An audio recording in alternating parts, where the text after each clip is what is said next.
Как я к экстрасенсу ходила. Автор Тинка. Добрый вечер.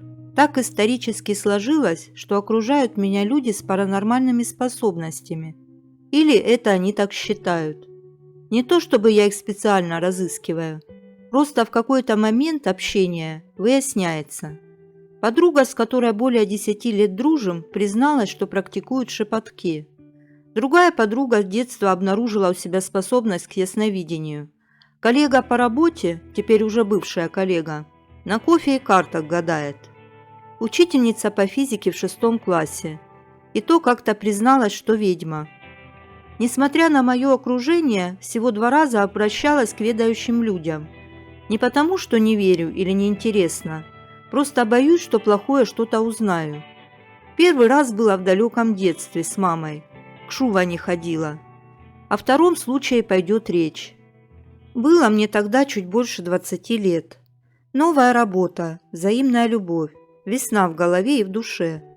Работу нашла официанткой в кафе. Зарплата была неплохая, условия труда достойные. Анатолий и Елена, так звали собственников кафе, приятные образованные люди. Кафе, как они выражались, было их детищем. Много было сил, денег и времени в него вложено. Частенько они с родителями любили на летней площадке на топчане чаи распевать. С некоторых пор начали замечать в их обществе незнакомых мужчину и женщину. А вскоре и Елена рассказала, как познакомилась с ясновидящей Татьяной, и как та, в свою очередь, познакомила ее с экстрасенсом Александром. Сказала, что знакомство было знаковым, и теперь дела в кафе пойдут еще лучше. У нас начались кадровые перестановки. Людей увольняли без объяснения на то причин. Стилистика кафе также претерпела изменения. Оставшимся сотрудникам всячески предлагали воспользоваться услугами их новых друзей. Теперь понимаю, что вот где жесть была. Решила и я сходить из интереса. Александр принимал у себя дома. Было ему тогда чуть больше 40 лет. Жил в обычной квартире. Единственное, что могло как-то намекнуть на род его занятий, это большое количество икон. Когда он спросил цель моего визита, я честно призналась, что из любопытства пришла. Уж больно много о нем рассказывали. Видя мой скепсис, он предложил провести эксперимент. Попросил закрыть глаза и описать свои ощущения. Знаете, в определенный момент я почувствовала, как жаром обдало щеку. Причем ощущение было, как будто рука провела от уха по щеке и по подбородку. Когда я спросила, что это было, он ответил, что это ангел до меня дотронулся. Потом попросил встать, также закрыть глаза и ни при каких обстоятельствах их не открывать. Сказал, что будет раскачивать меня как маятник, не прикасаясь. Я действительно сначала почувствовала, как медленно наклоняюсь к полу вперед, а потом также медленно назад. Ощущения были настолько реальны, что я пальцами ног пыталась зацепиться за пол, чтобы не упасть. Затем он сказал, что мою ауру надо почистить. Для этого нужно, чтобы я подумала о своих врагах, либо о людях, которые когда-либо меня обидели, и, представив их, мысленно высказала им все, что я о них думаю. Такой человек у меня был один. Это мама моего парня, теперь уже бывшего мужа. Как-то с самого начала у нас с ней не сложилось общение. Александр вышел из комнаты, а я принялась за дело. В определенный момент почувствовала пустоту. Когда он вернулся, сказал, что я как пустой сосуд, а пустым долго ничего быть не может, что надо заполнить себя положительными эмоциями, иначе негатив вернется и будет еще хуже, чем до прихода к нему. Дальше были беседы. Несколько ответов на мои вопросы касаемо моего будущего. Когда я вышла от него, мир как бы стал ярче, насыщенней красками. Даже воздух как-то пах по-особенному. Постскриптум. Из того, что он мне сказал, что-то в будущем сбылось, что-то нет. Но эти фокусы я запомнила на всю жизнь. Просьба уважаемым специалистам моего любимого сайта помочь мне в понимании того, что было. Спасибо за внимание. Источник сайт Фостор.ру. Детские поделки. Автор Юлия Рысь. История знакомой, которая работала в качестве психолога с одной семьей. Достаточно молодая семейная пара консультировалась по вопросам взаимоотношений с сыном. Ребенок был с особенностями. Талантливый мальчишка, достаточно замкнутый, даже дома почти никогда не разговаривал. Вопросов и проблем там было много, но нужно выделить отдельный аспект, который соответствует теме. Мальчик все свое свободное время проводил в своей комнате, которая была чем-то средним между мастерской мастера на все руки и выставочным залом. Рисование, лепка из пластилина, глины и даже резьба по дереву. У него был свой мир, в котором ему интересно, но с внешним миром ему приходилось контактировать, и в нем не обходились без конфликтных ситуаций. Ну как конфликтных? Чаще всего его просто обижали. А он на это никак не отвечал, просто молча уходил, закрывался в своей комнате и долго оттуда не выходил. Результатом была очередная поделка. Родители всегда замечали, что на рисунках и в поделках ребенка можно узнать конкретных людей. Странность в том, что после конфликта мальчик делал очередную такую поделку в виде своего обидчика, а после мог долго держать ее в руках. В случае с рисунком держал лист. Были некоторые ситуации, когда с обидчиком после этого случались какие-то неприятности. Например, когда в 1 классе делали поделки из желудей в виде человечков, одноклассник умудрился стырить самые лучшие желуди вместе со шляпками. Поделка все равно была сделана из того, что осталось, но на одну ногу желудей не хватило, и она была сделана из обломка карандаша. Одноклассник через неделю ушел на больничный со сломанной ногой. Учительница обидела незаслуженной оценкой. Фигурка из пластилина была выброшена в лужу у дома. На следующий день учительница на глазах у всей школы не удержалась на каблуках и шлепнулась в лужу под дружный смех. В подростковом возрасте начались разногласия с родителями. Отец требовал помощи по дому, так как дом был частный, работы много. А мальчик на огород не хотел идти. Все сидит, рисует или лепит что-то в своей комнате. Мать поначалу защищала, но потом согласилась с тем, что в 13 лет уже пора бы оторваться от детских занятий и помочь по дому. В этот период родители стали все чаще узнавать себя в работах сына. Попытки поговорить были безуспешны. Мать то ли от нервов, то ли еще от чего, начала недомогать. Нашла рисунки сына, где она была изображена под капельницами на больничной койке, и вскоре туда и угодила. Тогда она впервые поговорила с мужем о том, что увлечение их сына ее пугает. Пока она лежала в больнице, у отца с сыном произошел жесткий конфликт. Мало того, что по дому не помогает, так еще и мать навестить не захотел. Мужчина в ярости разгромил всю мастерскую, выбросив пластилин, карандаши, альбомы. Мальчик был в ярости. Он убежал и закрылся в сарае. Именно в том сарае мать нашла расплющенную фигурку из глины, но уже после ДТП, в котором чуть не погиб глава семейства. Неизвестно, чем закончилась та история. Главное, что родители обратились за помощью в надежде наладить контакт со своим ребенком. Фокусы с наволочкой. Автор Сочи Вумен. На днях произошло необычное событие, воспринято моими домочадцами как житейский, хотя и труднообъяснимый анекдот. И только я увидела в нем реальную мистику. История моя, и случилась она в моей квартире. Живем мы вчетвером. Я, муж, сын и кот. Живем достаточно замкнуто. Мы настоящие интроверты. Да и к тому же многолюдный шумный курортный город, близость дома к центральной набережной с толпами отдыхающих, вызывают желание ограничиться в своей квартире, общением исключительно с членами собственной семьи. Вся социальная жизнь за пределами квартиры, родственники в прямом смысле за лесами, за горами, так что в период произошедших событий посторонних в квартире не было. Через несколько дней после дня рождения сына я ночью зашла к нему в комнату, чтобы проверить, не накурено ли у него. Есть у нас такая проблема. Активно курящие на смежном балконе соседи. Приходится периодически напоминать им, что в жарком тяжелом летнем воздухе комната ребенка до утра превращается в удушливый курительный уголок. Все было в порядке, соседи сохраняли нейтралитет. Но 30-градусную жару подушка сына была вся пропитана потом. Я в темноте сняла влажную наволочку, достала из шкафа новую, надела ее на подушку и собиралась, как обычно, унести потное, использованное белье в ванную, забросить его в стиральную машину. Но, к моему удивлению, старая наволочка исчезла. В процессе замены этой постельной принадлежности я не думала о чем-то постороннем. Я не отвлекалась на какие-то свои мысли. Я очень хорошо помню само это действие. Под свет ночника комната сына была дотошно обследована. Наволочки нигде не было. Как специально, перед укладыванием ребенка спать, я помыла в его комнате пол и навела тщательный порядок, поэтому искать было легко.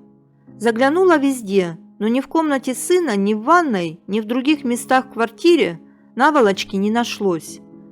На следующий вечер уже при сильном электрическом освещении я еще раз меняю у сына все постельное белье.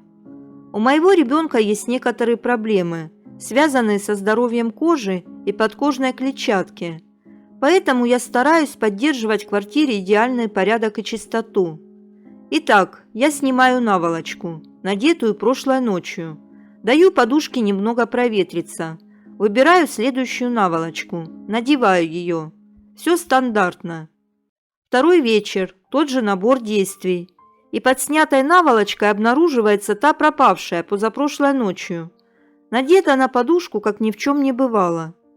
Наволочка под наволочкой. Как? Откуда? Я ведь только вчера меняла белье и проветривала подушку. Участие в этом домочадцев исключено.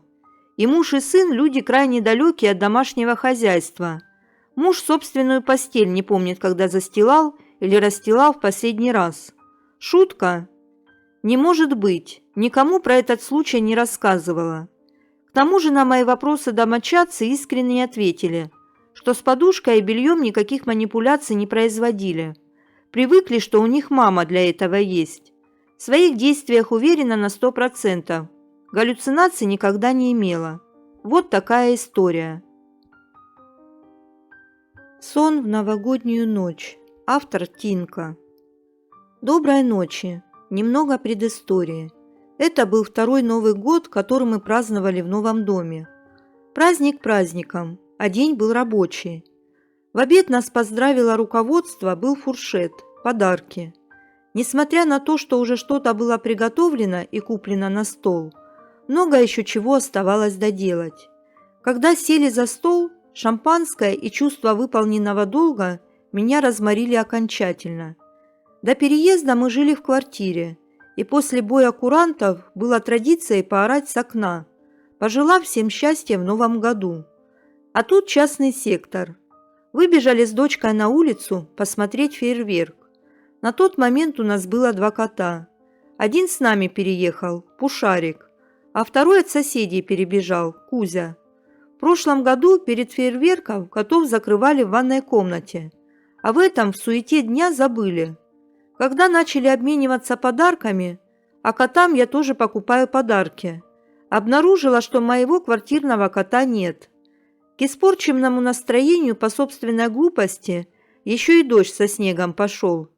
Искали, кискали и в доме, и на улице. Не нашли. В тревожном состоянии с надеждой, что где-то надежно спрятался, придет, легли спать. И вот сам сон. Лежу я якобы в полудреме. Прыгает ко мне на кровать кто-то.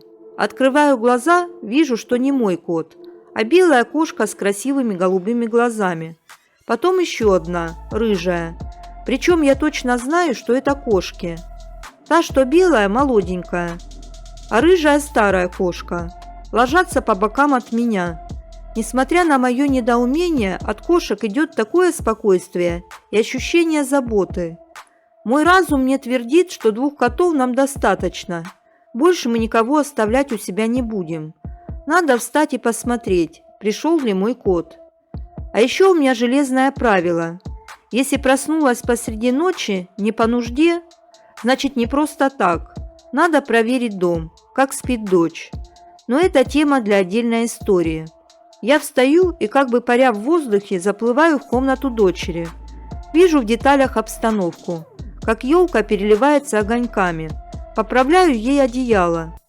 Когда понимаю, что все хорошо, почему-то спиной возвращаюсь к кровати и ложусь спать.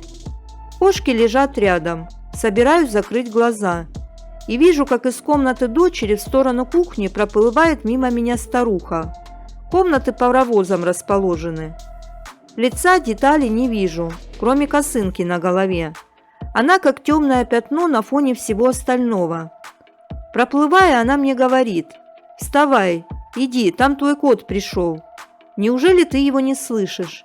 Ты же всегда слышишь, когда он приходит. Тут я просыпаюсь, бегу открывать дверь. И правда, сидит под дверью, весь мокрый, дрожит. Спасибо за внимание. Есть некоторые домыслы, но хотелось бы услышать мнение специалистов. Садовод. Автор Юлия Рысь. Историю рассказал таксист, со слов своего коллеги, от его имени. Ехал как-то с заказа. Утро, паршивая дорога с остатками асфальта. Пригород. Зато цена за поездку хорошая. Да и пробок нет, так как дорога через лес. Думал, в город порожняком поеду, но на мое счастье мужика пожилого посреди пути подобрал. Довез его до въезда в город. Номерами обменялись, так как мужик сказал, что частенько ездит в те края. И если я беру такие заказы, то будет звонить мне. Дальше все обыденно. Несколько раз этот мужик мне звонил, договаривались, и я его довозил от окраины города до того места, где подобрал в первый раз. Но что-то меня во всем этом смущало. Я искренне думал, что это садовод, и в том районе находятся сады, дачи или хотя бы какая-нибудь база отдыха, так как до ближайшего города или поселка это очень далеко. Но на картах не было ничего, кроме леса, по крайней мере в шаговой доступности. Если этот садовод, грибник или турист, то что-то у него с собой должно было быть, а этот даже без сумки ездит. В лес уезжает на ночь, а забираю его по утрам. Что ночью в лесу делать? Очередной заказ от этого мужика. Во время поездки решил выспросить, куда, мол, ездит. А мужик так зыркнул недобро и молчит. Буркнул только, что не до разговоров, нога болит. Нога у него в этот раз действительно была перевязана, и на подходе к машине он сильно хромал. Так и замолчали. Во время поездки еще пару раз бросал взгляд на ногу. И вот что интересно. Мужик темненький, а из-под бинта какие-то светлые волосы торчат. И какие-то необычные. Поймал себя на мысли, что это ненормально. Разглядывать мужские ноги. Да и пассажир в этот раз был каким-то нервным. Может, мои вопросы его так напрягли. Я обычно-то вообще молча езжу. Только радио тихонько слушаю. Доехали до места. Он расплатился, молча вылез из машины и поковылял в лес. Не знаю, какой черт меня дернул проявить любопытство и пойти за ним. Развернулся, сделал вид, что уезжаю. Сам припарковался на обочине и за ним. Удивило то, что даже тропинки там не было никакой. Все манипуляции с машиной были делом нескольких минут. А мужичок из-за травмы ноги перемещался медленно, поэтому я четко шел за ним, видя его спину. Минут 20 так прошло. Мне уже становилось не по себе, так как в лесу почти стемнело. Дорога и машина далеко позади, а я в лесу с каким-то странным мужиком, который идет непонятно куда. В это время мужик дошел до ближайших кустов, и я потерял его из виду. Это был самый напряженный момент. Шли минуты, а из кустов никто не показывался. Заметил ли он меня или притаился? Что будет дальше? Теперь становилось совсем не смешно. Тут из кустов выбегает собака. Обычная облезлая дворняжка, хромающая на одну лапу. Светлая шерсть позволила хорошо ее разглядеть, прежде чем она скрылась в лесу. Подождал еще пару минут и обошел кусты. Никого. Влез в самую глубь. Пусто. Постарался свалить обратно как можно тише и быстрее. без приключений добрался до машины и укатил в город. Больше заказы от этого странного мужика не поступали. Врач в черном. Автор Рофлштайн. Источник сайт Фостор.ру. Этим летом Арина, имя изменено, с мужем стали жертвами пандемии. Они долго не могли дождаться госпитализации, так как все лечебные учреждения в городе оказались переполнены. В конце концов супруги все-таки попали в больницу, но оба были к тому времени уже в очень тяжелом состоянии. Женщина впала в кому. Периодически она приходила в себя, как ей казалось, и видела врачей, суетящихся в ее палате. Среди них был один очень странный субъект. По ее словам, он не носил никакой медицинской защитной одежды. Вместо этого на нем было какое-то темное одеяние. Этот доктор постоянно подходил к Арине, интересовался самочувствием и настойчиво предлагал ей перевестись в палату, где якобы лежит ее муж. Черный врач уверял, что там гораздо лучше, просторнее и тому подобное. Но какой-то внутренний страх заставлял женщину отказываться от этих любезных предложений. Спустя неделю Арина вышла из комы. Она поинтересовалась у персонала больницы об их странном коллеге. Удивленные медики сказали, что никакого врача в черном здесь нет и что Арина в принципе не могла ни с кем разговаривать, так как все это время находилась в коматозном состоянии. Но самое страшное было в другом. Оказалось, что муж Арины умер почти сразу после госпитализации. Получается, что врач пытался убедить ее уйти к покойному супругу. На ночной дороге. Автор Темнокрыскин. Эту историю рассказал один мой приятель в начале 2000-х. Произошла же она приблизительно в 1998-99 году. Она может быть выдумкой. Она может быть таинственной правдой. Она может быть прозаической правдой. Она может быть и просто пересказом чужой истории, бродящей по стране, или даже вовсе сценой из какого-то фильма. Собственно, как и все былички на свете. Хотите – верьте, хотите – нет. Рассказчик в то время был студентом техникума и жил в одном ПГТ в Харьковской области. Одним летним вечером он со своей девушкой поехал на мотоцикле в соседний населенный пункт. То ли в гости к друзьям, то ли на какой-то праздник, то ли просто на танцы, не помню уж. Так или иначе, они задержались там до позднего вечера и домой поехали затемно. Дорога шла среди сосновых лесов. Такие леса, внезапно обрывающиеся и начинающиеся, часто можно встретить в центре, на севере и востоке Украины. Если кто не знал, леса эти по преимуществу были посажены людьми. Настоящие сосняки для украинских лесостепей малохарактерны. Слева стена сосен, справа стена сосен. На извивах дороги свет фары упирается в сосны. Даже жутковато.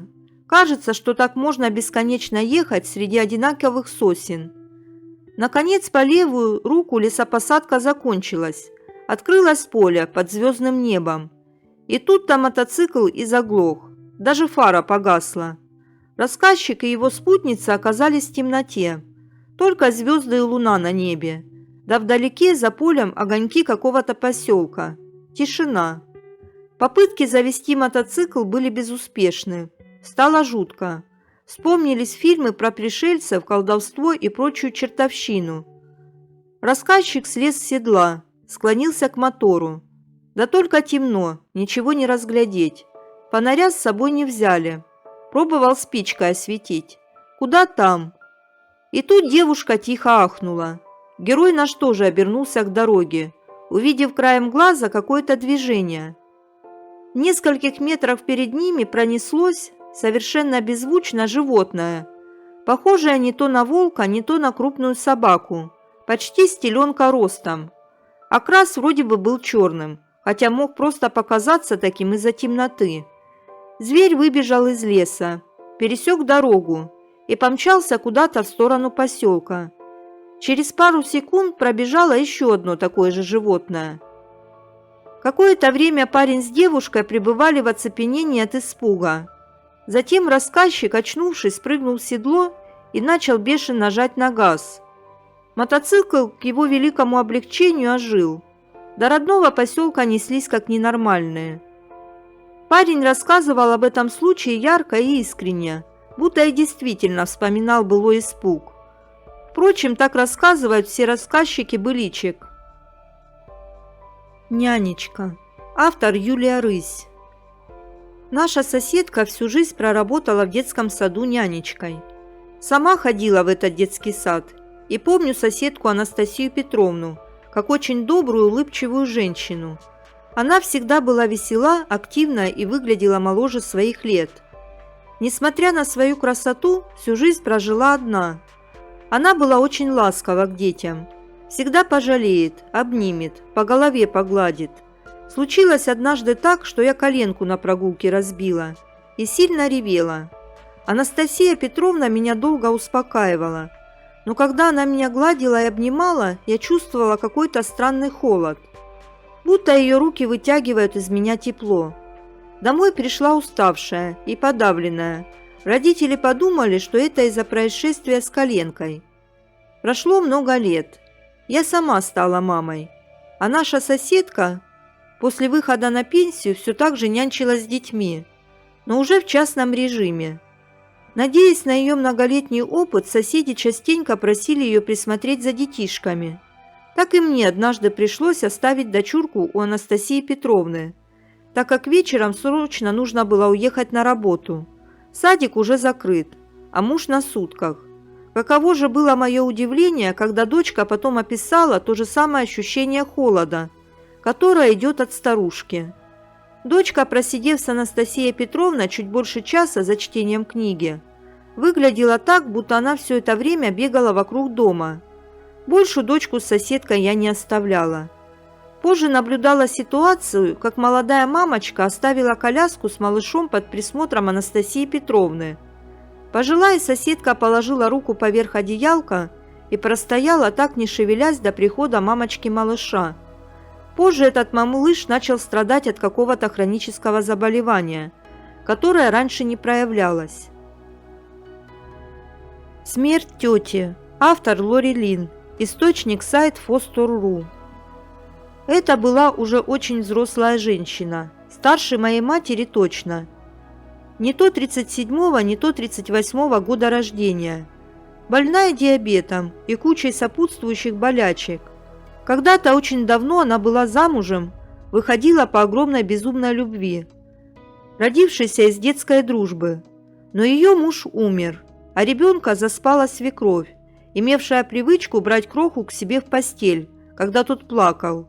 От такого горя тетя едва не рехнулась.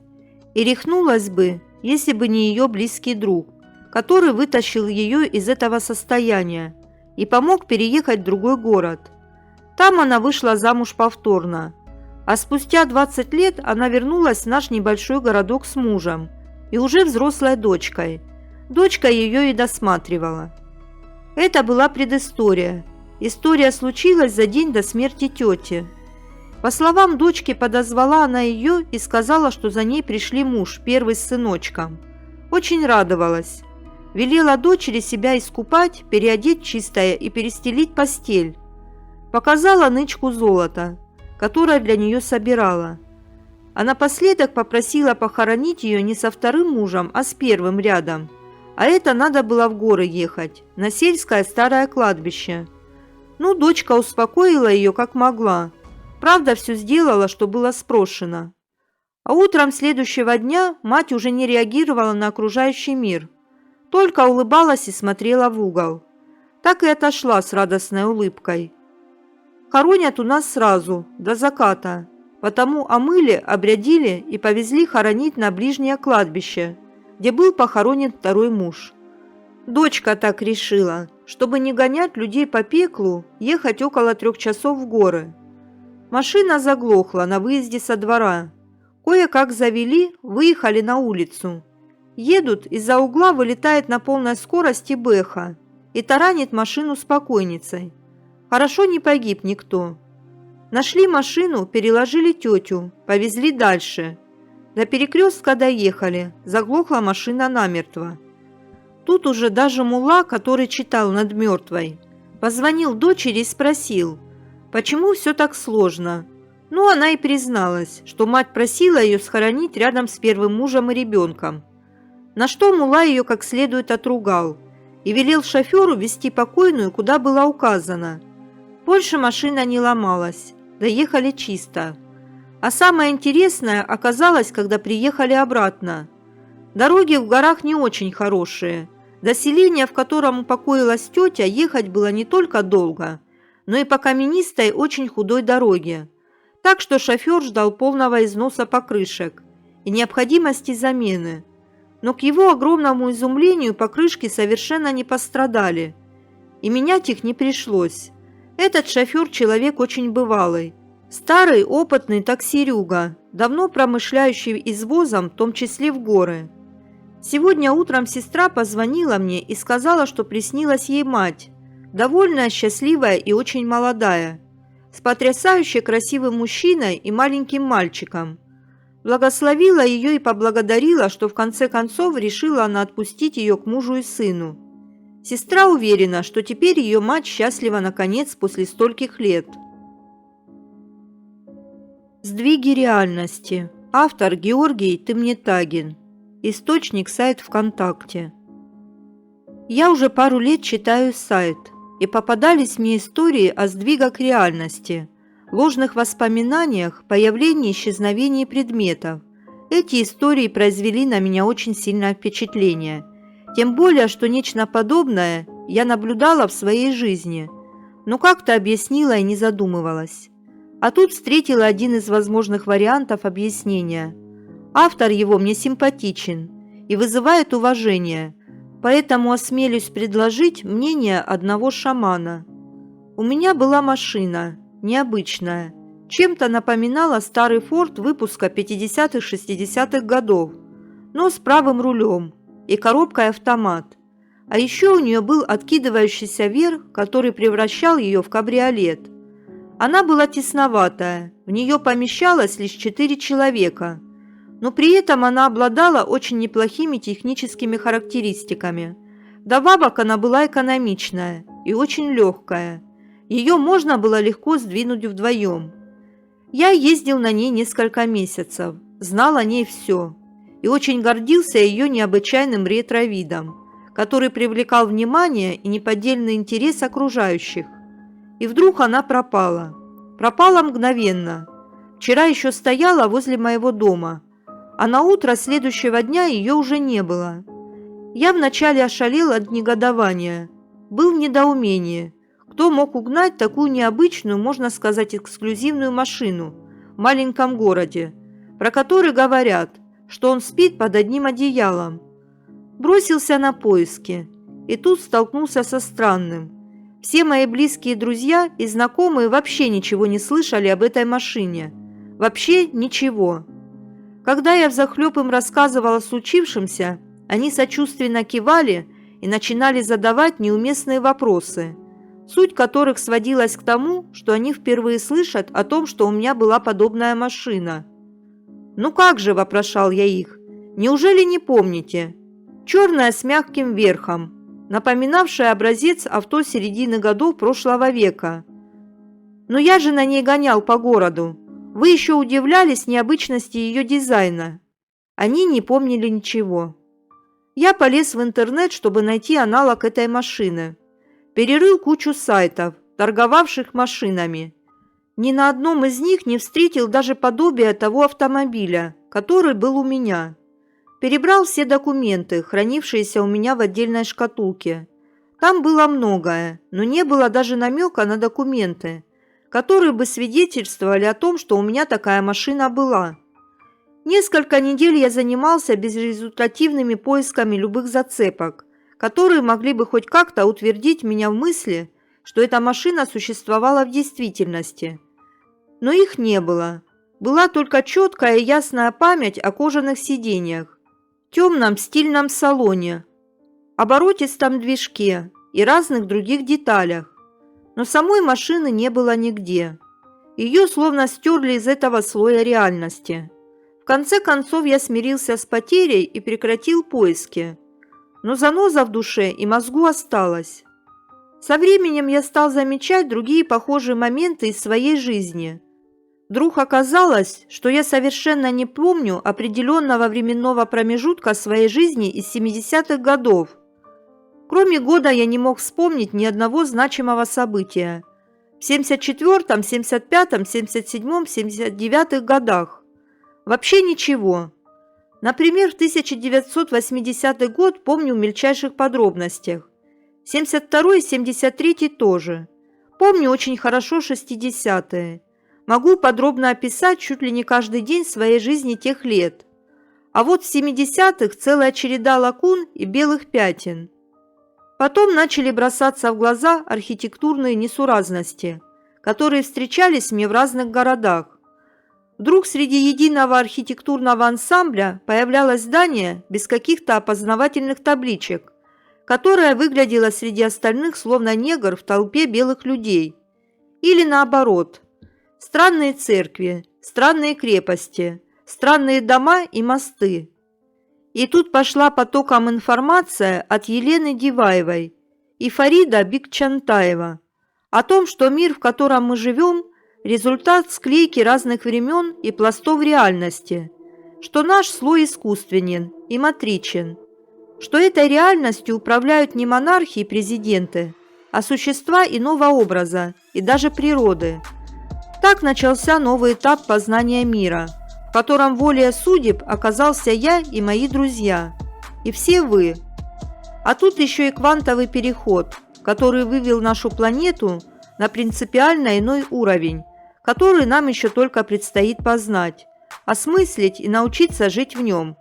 Хвала богам и духам, что мы оказались на этом странном и интересном перепутье между мирами, и нам предстоит еще многое узнать о новой Земле и новой реальности. Аста. Автор Юлия Рысь. Дед моего знакомого был лесником в одной из деревень. Обход территории совершался пешком, а территория огромная. И все это дед Матвей заглядывался на лошадку соседскую, как бы хорошо было на ней по лесу бродить. Сколько раз соседа упрашивал, хорошие деньги за нее предлагал. Однажды ночью соседский дом сгорел. Сосед в том пожаре погиб, а его семья, жена и двое детишек остались без крыши над головой.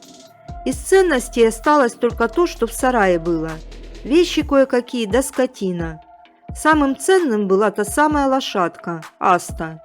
Ну, дед и решил случаем воспользоваться и выкупить лошадь.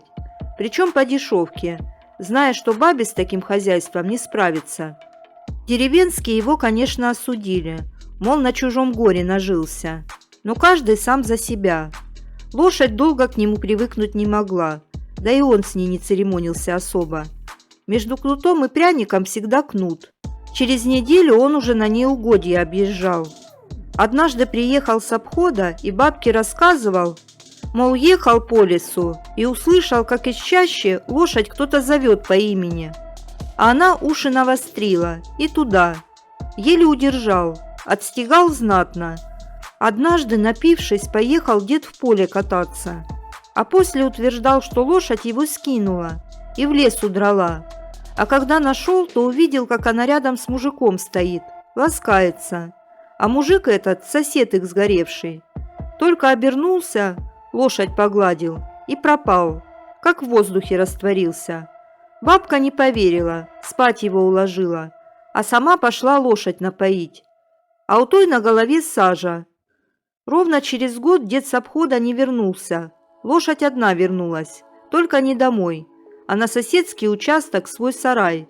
Старика так и не нашли, а лошадь решили вернуть бывшим хозяевам. Телефон. Автор Юлия Рысь. Рассказ моего знакомого. Все прошлое лето гостил в деревне. У бабушки с дедом живности полный двор. Козы, куры, утки и так далее. В доме жила кошка Мурка. Обычная мышеловка, которая исправно выполняла свою работу. Внимания на нее особо никто не обращал. Приходила и уходила, когда вздумается. Потом пропала на какое-то время. Утром проснулся от ворчания бабушки. Вышел из комнаты и понял, по какому поводу она возмущалась. У печки в коробке невозмутимо сидела Мурка, и не одна, а с 5 котятами.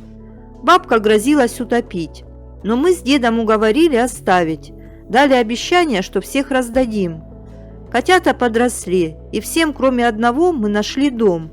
Остался самый мелкий котярка неудачного окраса, да еще с поврежденной задней лапой, на которую он толком не вставал. Было понятно, что он такой никому не нужен. И что, придется его оставить себе. Было решено, что увезу в городскую квартиру.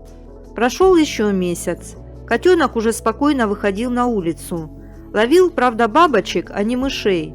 Но зато смело конфликтовал с петухом, пытаясь ухватить за перья на хвосте. Однажды во время перекура на крыльце я услышал лай за забором. Бродячие собаки гнали нашего котенка по улице. Он было вскочил на забор, но соскользнул и побежал в сторону леса. Бросив все, побежал за ним. Шансов, что успею догнать до того, как его раздерут, было мало. Добежал до кромки леса. Далее в сторону лая собак. Самой чаще увидел, как собаки бросаются на дерево, на котором сидит этот мелкий беглец. Отогнал собак, полез на дерево. Так как спускаться котенок отказался. Уже дома заметил, что во всей этой суматохе посеял телефон. Еще в лесу почувствовал, что из кармана что-то вылетело. Но останавливаться было некогда. Пусть недорогой, но контакты. Утром собрался пойти поискать. Но утром ждал сюрприз. Телефон был обнаружен в Муркиной коробке рядом с мирно спящим котярой. Обронить его туда я раньше не мог, так как точно помню, что ковырялся в нем на крыльце до погони. А из леса пришел уже без него. Проблемный котяра теперь живет в городской квартире, доводя до истерики попугая. Кому объявить благодарность за возврат телефона, так и не понял. Ночевка на обочине. Автор Юлия Рысь. Срочно пришлось ехать к родственникам в другой город. Выехал после ночной смены, а ехать сутки. Силы не рассчитал. День в пути, а ближе к ночи вырубать начало. Останавливать на ночевку негде. Еще вечером съехал на объездную через лес. Выбрал место на обочине. Сиденье откинул и уснул. Проснулся от странного звука, будто через стекло что-то царапает. Думал ветки, так как слишком близко к деревьям машину поставил. Снова глаза закрыл. Опять этот звук. Открываю, а на капоте машины, прямо перед лобовым стеклом, кукла. Обычная детская кукла. Жуть. Лесная дорога, луна, странные звуки. А тут такое. Выходить даже мысли не было. Страх заставил проверить, заблокированы ли двери, и прокрутить варианты. Завел машину. От света фар кто-то шмыгнул в кусты. Тронулся вперед, и кукла полетела с капота. Был страх, что машина не заведется, но обошлось. Остальной путь без остановок и приключений. Когда полез в багажник, чуть с ума не сошел. Там лежала та самая кукла. Но кто и как ее засунул туда, непонятно. Куклу выкинул. Домой возвращался уже по трассе, хоть это и дольше. Под окнами завода. Автор Максимилиан. Источник сайт Фостор.ру. Я давно читаю здесь истории. И вот, наконец-то, я созрел и зарегистрировался, чтобы начать делиться с вами своими мистическими историями. А их у меня очень много. Строго не судите. Я в этом деле новичок. Да и писатель я безграмотный. Но, надеюсь, несмотря на это, вам будет интересно читать. 2012 год. Мне 17 лет. Первый курс колледжа. На уме далеко не учеба. А вот кутеж с друзьями – дело святое и благородное. Я тогда активно увлекался полигонными ролевыми играми, сокращенно ПРИ. Эдакий дурачок с текстолитовым мечом. Бегает в костюме орка по лесу, сражаясь с такими же клоунами. Ну, это я так любя. На самом деле я очень любил эту атмосферу и по сей день не прочь побегать по лесу. Но взрослая жизнь отбирает большую часть времени, и сейчас не до этого. Ну да не будем о грустном. Все это временно. и однажды я снова возьму в руки резиновое оружие. Перейду к сути, а то и так уже много воды налил. В общем, как я уже выше писал, я был такой Иван, не один, а имел большую группу единомышленников. Было у нас также арендовано большое помещение на старом заводе, где мы активно тренировались, чтобы, когда наступит сезон игр, мы могли дать знатного пинка понаехавшим с соседних поселений эльфам и гномам. Часто случалось так, что мы оставались на ночь на нашем заводе. Охранник нас давно знал, потому проблем с ночевкой не было, а также он предоставлял нам ключи от более теплого кабинета, потому что если приспичит поспать, в зале это будет сделать нереально, ибо помещение отапливалось слабо, а летом также стабильно было холодным. Теплый кабинет находился на 2-м этаже и был достаточно большим. Кроватей там, конечно, не было, зато было много столов, которые вполне себе подходили для сна. Были в этом кабинете также огромные окна, с которых открывался вид на внутренний двор завода, где тренировались собачники. Там же стояли вольеры, где проживали огромные пёсели. Прошу прощения за такое длинное описание, но без этого никак. И вот в очередной раз, вдоволь наигравшись в рыцарей до глубокой ночи, с оставшимися на тренировке 2 товарищами, мы направились в теплый кабинет с естественной целью – поспать. Перекусив хлебом, обильно политым кетчупом с куском дешевой колбасы и запив это дело апельсиновым добрым, мы, уставшие и счастливые, развалились на своих импровизированных койках, и почти сразу Морфей забрал нас в свое царство. Однако недолго мы гостили у Морфея. Проснулся я от того, что кто-то активно трясет меня за плечо. Это был один из товарищей, который спал ближе всего ко мне. Жестом он показал мне, чтобы я молчал, а затем указал на окно. Так и не поняв, какого черта происходит, я недовольно уставился на окно. Ну и... Ни черта не видно, кроме неба, двора и противоположной стены завода. Что этому дураку надо? Посмотреть с ним на звезды? Я протер глаза, напряг зрение, смотрелся, но опять же ничего не увидел.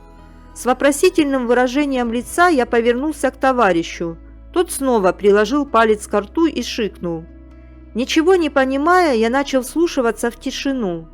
Минуты 3 ничего не слышал, а потом до моего слуха долетел звук, напоминающий бормотание или даже подвывание, но при этом слышались обрывки несвязной речи, будто кто-то выл и параллельно жаловался или даже недовольно ворчал.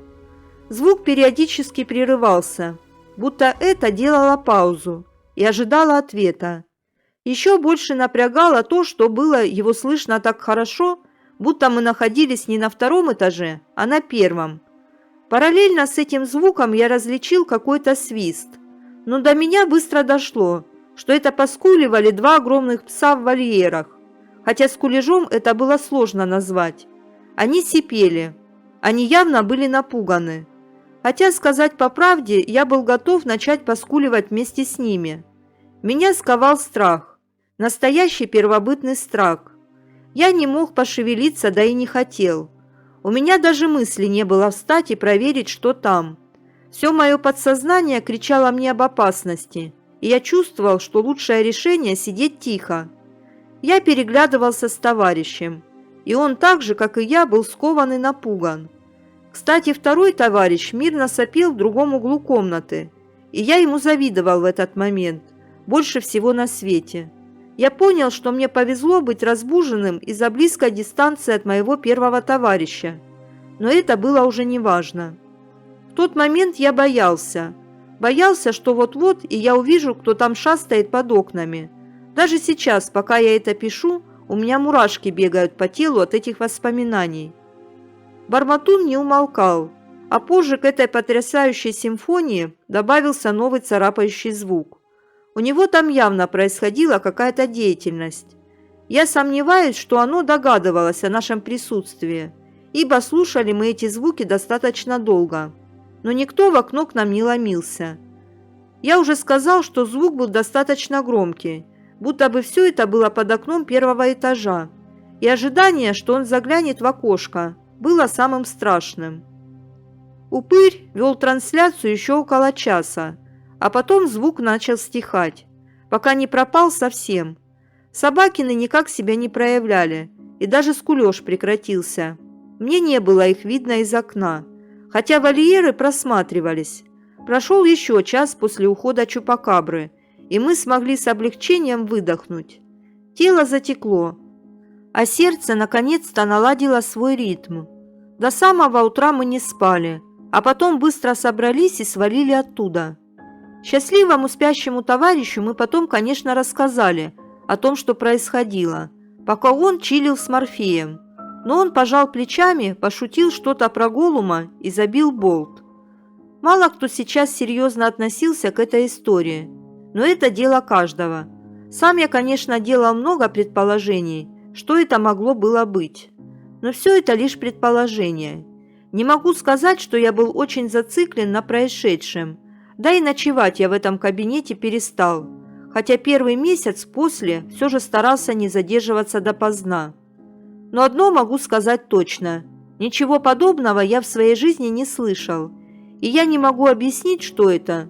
Со стороны может показаться, что мистики нет. Может, бомж забрел, хотя территория под охраной, и собакины бы его просто спалили. А может, охранник бормотал под окнами часа 2. Может так, а может и не так. Не знаю. Решать исключительно слушателю. Спасибо за ваше внимание. А как вы думаете, что это могло быть? Как ни старался, не смог изменить судьбу. История одноклассника. Автор Киря. Эта история растянулась во времени почти на 1,5 десятилетия.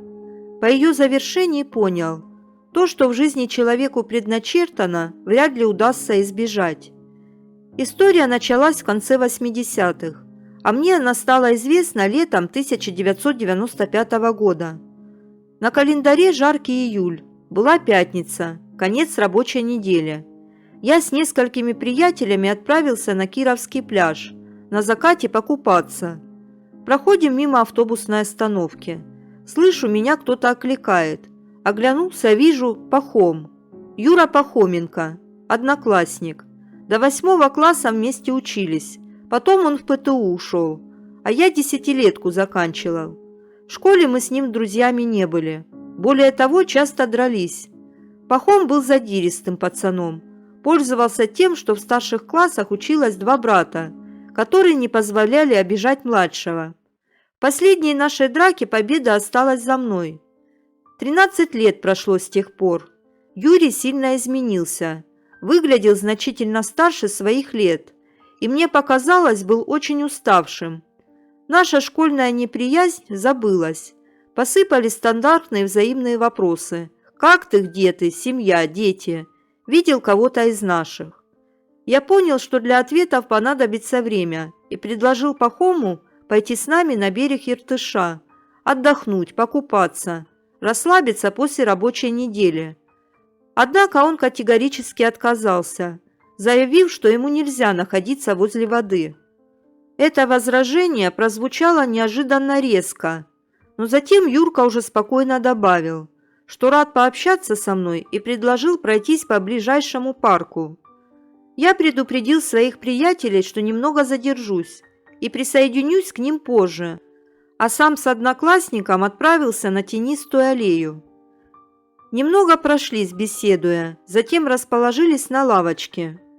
Минут 30 говорили о жизни, а под конец встречи я полюбопытствовал у него о странном запрете. Вот тогда узнал я эту страшную мистическую историю, которая тянулась на тот момент уже 7 лет. С его слов срочную службу он проходил в спецсвязи в какой-то секретной части, располагавшейся в Карпатах. И там ему во время самоволки старая цыганка-румынка предсказала печальную судьбу. Согласно пророчеству, он и его 2 старших брата разделят одинаковую участь. Уйдут из жизни рано, все утонут. Мол, это родовое наказание идет по мужской линии. Кто-то из предков сильно-сильно согрешил. Естественно, Юра сначала не поверил гадалке. Мало ли что наговорит опытная пройдоха, которая всю жизнь на доверчивых лохах наживается. Но он-то ведь не такой. Тем не менее, по возвращении со службы домой в шутейной форме рассказал об этом своим братьям. Те в ответ искренне посмеялись, поскольку все были хорошими пловцами. Ведь на берегу Большой Сибирской реки выросли. Прошел год. Все уже позабыли о предсказании старой цыганки. И вдруг сценарий пророчества стал исполняться. Сначала теплым летним вечером на глазах у многих свидетелей в реке утонул средний брат. Отдыхали компанией на берегу, коньячок под шашлычок. Решил искупаться. Нырнул в хорошо знакомом месте, и все. Тело нашли спустя несколько недель. Через год такая же участь постигла старшего брата. Как все произошло, никто не видел. Ночевать домой не пришел, а спустя день на берегу озера были найдены его вещи. Благодаря этому брата смогли обнаружить водолазы. Следственные органы пришли к выводу – несчастный случай. После этого Юрий уже не сомневался в том, что предсказание старой гадалки не является пустыми словами. Жизнь изменилась. Постоянное ожидание неизбежного угнетало. Он стал мнительным, предпринял ряд мер, чтобы изменить сценарий пророчества. В частности, стал убежденным трезвенником, ввел табу на посещение любых водоемов. Даже лужи теперь обходил стороной. Конечно, эта история меня сильно взволновала. Доводилось ранее слышать о чем-то подобном. Но думал, что это все из разряда баек. А тут знакомый человек поведал. И не верить ему нет повода. Такими вещами не шутят. На прощание искренне пожелал Юрий удачного изменения судьбы. Крепко пожал руки. И каждый пошел своим жизненным путем. Лишь спустя годы я понял, что тогда мы виделись в последний раз. Прошло 5 лет. Школа, в которой я учился, отмечала 100-летний юбилей создания. И на праздник пригласили всех своих выпускников. В актовом зале собрались сотни бывших учеников. Конечно, эмоции зашкаливали. Но была не только радость встреч, но и печаль от известий об утратах. Наш выпуск 1985 года оказался малочисленным. Пришло всего 9 человек. Как выяснилось, многие не смогли пережить 90-е. Горячие точки, разгул преступности, болезни, алкоголизм и прочее. Сильно порядили список живых. Нас осталось не более трети от всех, кто когда-то давно, в 1975 году, перешагнул первый раз школьный порог. И вот тогда-то я узнал, что Юрки Пахомова тоже нет в списке живых. Первым делом спросил, как это случилось, и был очень удивлен, когда узнал, что наш одноклассник утонул. «Но это невозможно», – подумал я, ведь он был очень осторожным, сторонился водоемов, столько лет старался избежать неотвратимое, однако, к сожалению, так и не смог. Юрий ехал вечером один по трассе, перегонял иномарку. По всей видимости, либо произошло столкновение, либо не справился с управлением. В результате автомобиль упал вверх дном в глубокий кювет, заполненный водой. Юра не смог выбраться. Вот и получается, что человеку по жизни предначертано, того уже не избежать. Каким-то образом можно схитрить, отложить на время, но окончательно отменить вряд ли получится, хотя сдаваться в любом случае не стоит. Собака, которой не было. Автор «Слон и слоненок». Случилась со мной на днях пристранная история, коих со мной и так достаточно случается, а тут прямо не знаю, что и думать, и я решила сделать ее достоянием общественности, так сказать. Итак, вышла я в сад за домом на минутку, выставить пустые цветочные горшки. Но уж так получается, как только увижу грядки, надо тут подергать, там порыхлить. Это, наверное, у всех садоводов так. Задержалась. Вдруг слышу, кто-то зовет: «Хозяйка!» Смотрю в сад, заглядывает незнакомый мужчина. У меня так сердце и оборвалось. Дом-то я не закрыла, вот балда. Иду к нему, тороплюсь. Вижу, у раскрытой в дом двери стоит второй мужик. Ай-яй-яй, блин. У меня в прихожке и сумочка с кошельком и документами, и в спальне шкатулка с украшениями. Подбегаю. «Что надо?» – злым голосом. Сама думаю, сколько же вас, может, кто и в дом зашел. Но тот от дверей отпрянул и стал мне говорить, что они собирают пожертвования. Я не дослушала. Из дома явственно доносился собачий лай и рычание. Господи, думаю, они еще и с собакой. Посетители же опасливо отошли от двери и держались подаль. Похоже, что не зашли внутрь из-за собачьего лая. Странно, странно. Я им отказала и зашла в дом. Обошла все комнаты, никакой собаки нет. У нас вообще нет собаки. У соседей тоже. Все приборы были выключены, если предположить кино или видео. Но мы же слышали, мужчины даже испугались войти. Кто или что защитило мой дом? Откуда взялась эта призрачная собака, думала я. И в памяти стали всплывать моменты, когда в комнатах ни с того ни с сего начинало пахнуть мокрой собачьей псиной. Раз воняло так, что окна пришлось открыть. Откуда берется этот запах, непонятно. Интересно, бывают домовые собаки? Или это другая сущность? Но так или иначе, это стоит на страже нашего дома. Кровохлебка. Автор В.В. Пукин.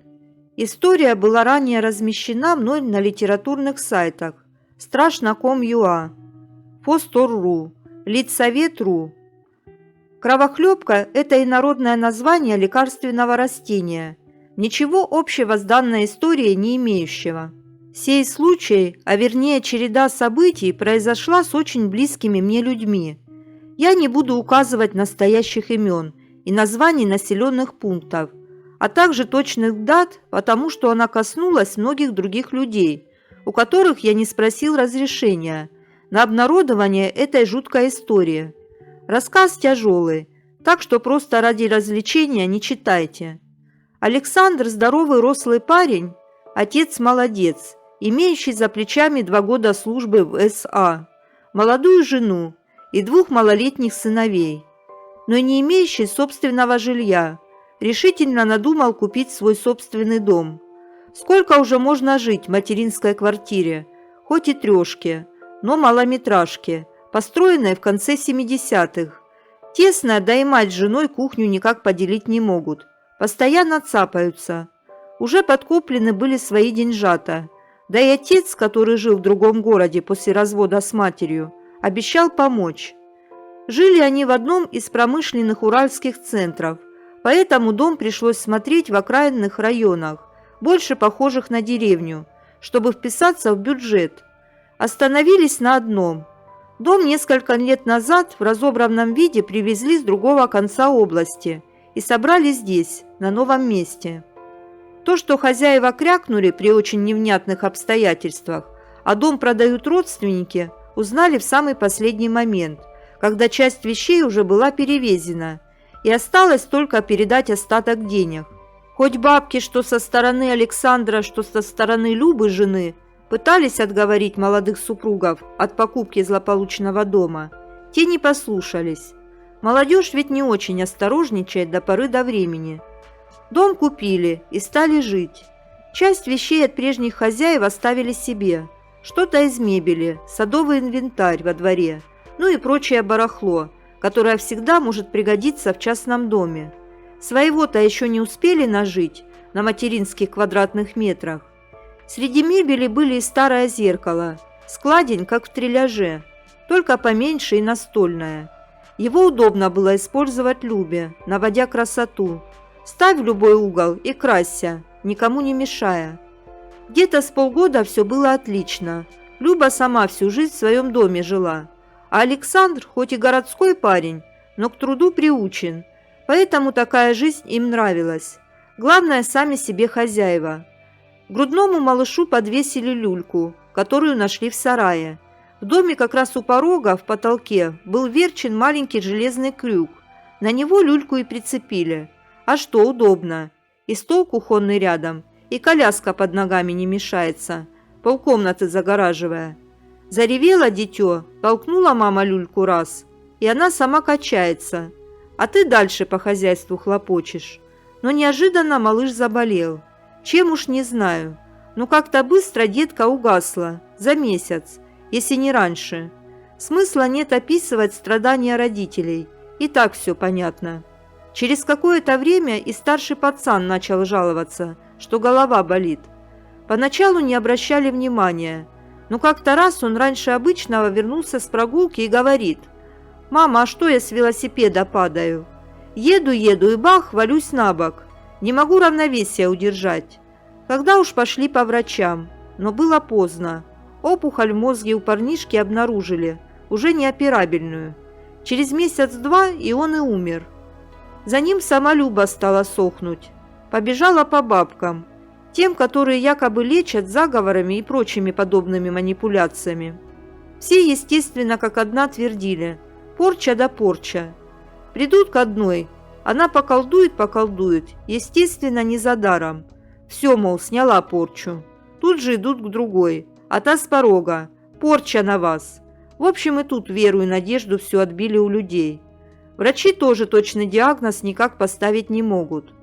Уже в больницах по всем профилям набегались, кучу денег на обследование истратили. Результат нулевой. А Люба гаснет и гаснет. Так по-тихому и угасла совсем. Остался Александр один и запил. Огород садиком забросил. Бориску, хряка, однолетку, я ему заколол по осени. У него рука не поднималась, сроднился, пока воспитывал. А в начале мая повесился, как раз на том крюке, на котором люлька когда-то висела. Так получилось, что дом этот мне пришлось продавать. Не знаю зачем, но я складень зеркальный себе забрал. Он очень старый был, видно сразу. Я не для продажи его взял, а просто красивая вещь. Резное дерево, лакированное. В музей не стыдно выставить. Только замызганный очень. Санек последние месяцы вообще мало дома прибирался. Вот я и начал этот зеркальный триптих отмывать. Тут-то одно из зеркал отошло, и я увидел черно-белую, очень старую фотографию, которая была спрятана в нише за зеркалом. С нее смотрели два ребенка. Девочка лет 5, а на руках у нее пацан-малыш, 1,5-2 лет. Оба смотрели очень пристально, не улыбаясь, даже как-то зловеще. Но тут я, может, и перебарщиваю. Но все равно неприятные такие детишки. Причем было ясно, что фотография не завалилась сама за стекло, а ее туда закрепили намеренно, предварительно сняв зеркало. И дети смотрели из-за этого зеркала прямо на того, кто в него заглядывал. Я достал из ниши фотографию и стал рассматривать. На обратной стороне не было никаких надписей, кроме единственного слова, начертанного печатными буквами химическим карандашом: «Кровохлебка». Я фотку не стал выбрасывать. У моего знакомого то ли двоюродная, то ли троюродная сестра, хоть и молодая, тоже занималась нетрадиционной медициной и была очень известной целительницей в городе. Очередь мне чуть ли не на месяц вперед была расписана. Но знакомый замолвил словечко, и я к ней попал сразу.